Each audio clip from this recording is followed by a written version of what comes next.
Hey there, Alan here. And this is a real quick report.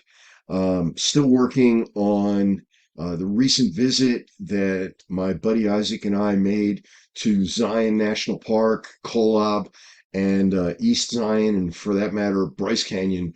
I'm trying to get the Zion one together first with literally hundreds of photos, some of which are going to be in this report.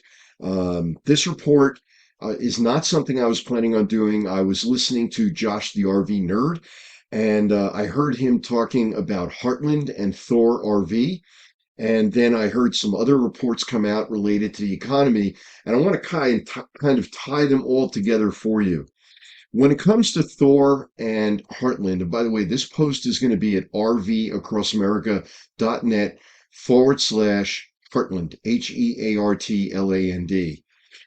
When it comes to Thor and Heartland, Thor is doing a corporate restructuring. Thor, as you probably know, is one of the two corporate giants in the RV industry. And just FYI, for my own clients, for my own concierge RV buying service clients, Thor, and for that matter, Forest River Products, which is dozens of companies between the two of them, are not something I necessarily jump up and down and recommend. I'll leave it at that. You can go to my post and read somewhat more direct comments. And again, the post is at rvacrossamerica.net/Heartland. So Thor is doing a corporate restructuring. They are moving Heartland from being direct to Thor. Thor is at the top of the corporate structure. You have companies like Keystone and Jayco, which are direct to Thor. You had Heartland, which was direct to Thor. Heartland is now being put underneath Jayco so that the Heartland folks will be answering to the Jayco folks, who then answer to Thor. Probably it eliminates a couple of positions at Heartland so that Thor can save some money. Inevitably, it's a money-saving move.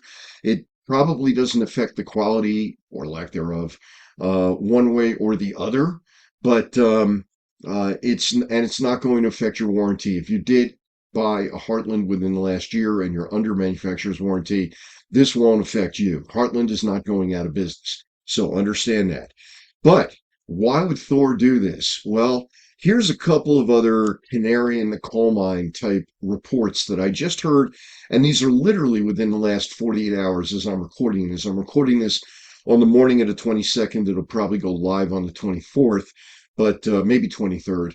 FedEx, their stock price just dropped about 10% when they announced that shipments are slow.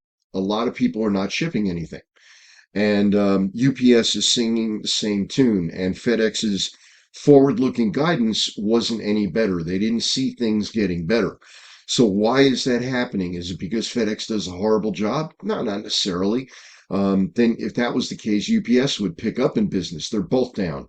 Why are they both down? Well, the secondary report that I saw is that retail is down. Retail is slowing even further. It hasn't been great, but it's getting worse. So what does that mean? It means layoffs are coming down the road. So if retail is down, we know that less people are going to be working. If less people are working, less people have discretionary income, and discretionary income is exactly what you need in order to buy a luxury item like an RV, which is why Thor, who is very good at one thing, they're very good at bean counting.